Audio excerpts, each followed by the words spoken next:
বাংলাদেশে পাচারের জন্যই ফেন্সিডিল তৈরি করে ভারত, স্বরাষ্ট্র উপদেষ্টা। বাংলাদেশে পাচারের জন্যই ভারত ফেন্সিডিল তৈরি করে বলে মন্তব্য করেছেন স্বরাষ্ট্র উপদেষ্টা লেফটেন্যান্ট জেনারেল অবসরপ্রাপ্ত জাহাঙ্গীর আলম চৌধুরী। বুধবার দুপুরে সচিবালয়ে বেসরকারি মাদকাসক্তি নিরাময় ও পুনর্বাসন কেন্দ্রের মানোন্নয়নের লক্ষ্যে সরকারি আর্থিক অনুদানের চেক বিতরণ অনুষ্ঠানের পর এক প্রেস ব্রিফিংয়ে তিনি এসব কথা বলেন। বাংলাদেশে মাদক পাচারের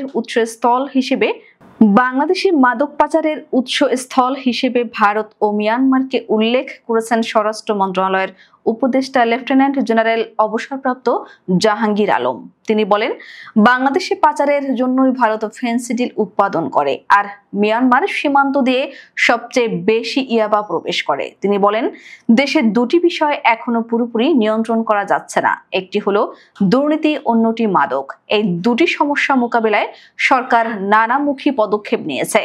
স্বরাষ্ট্র উপদেষ্টা বলেন, ভারত ও মিয়ানমার থেকে ফেন্সিডিল ও ইয়াবা আসা বন্ধে কূটনৈতিক যোগাযোগ সহ আইন শৃঙ্খলা বাহিনীর নজরদারি আরো জোরদার করা হয়েছে।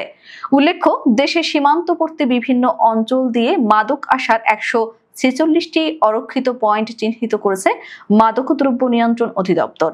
এর মধ্যে মিয়ানমার থেকে স্থল ও নৌপথে 66টি পয়েন্ট দিয়ে আসছে ভয়ঙ্কর মাদক আইস ও ইয়াবা। অন্য পয়েন্টগুলো দিয়ে ভারত থেকে হেরোইন, ফেন্সিডিল সহ বিভিন্ন ধরনের প্রচলিত অপ্রচলিত মাদক আসছে।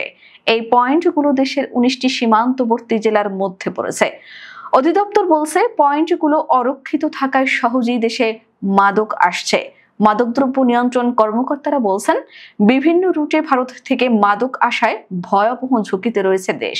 বিশেষ করে সাম্প্রতিক সময় মিয়ানমার থেকে ইয়াবা তৈরির মূল উপাদান আইস বা ক্রিস্টাল মেথ আসার পরিমাণ ব্যাপক হারে বেড়ে যাওয়ায় নতুন উদ্বেগ তৈরি হয়েছে।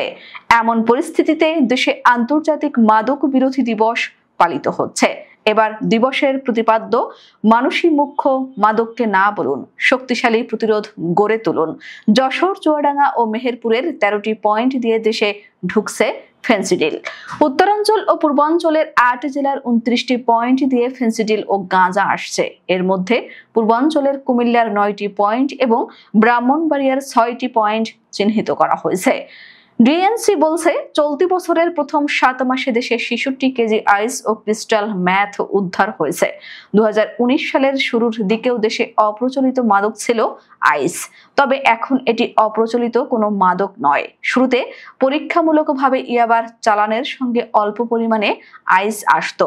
এখন আইস আনতে বিপুল টাকা খরচ করছেন ইয়াবার কারবারিরা, কারণ ইয়াবার চেয়ে এই মাদক বিক্রি করলে লাভ বেশি। তবে ইয়াবা আসাও বন্ধ হয়নি।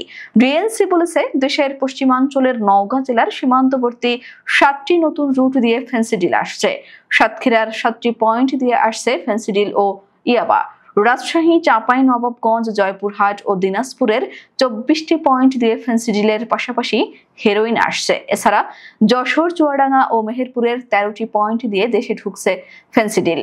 উত্তরাঞ্চল ও পূর্বাঞ্চলের 8 জেলার 29টি পয়েন্ট দিয়ে ফেন্সিডিল ও গাঁজা আসছে। এর মধ্যে পূর্বাঞ্চলের কুমিল্লার 9টি পয়েন্ট এবং ব্রাহ্মণবাড়িয়ার 6টি পয়েন্ট চিহ্নিত করা হয়েছে।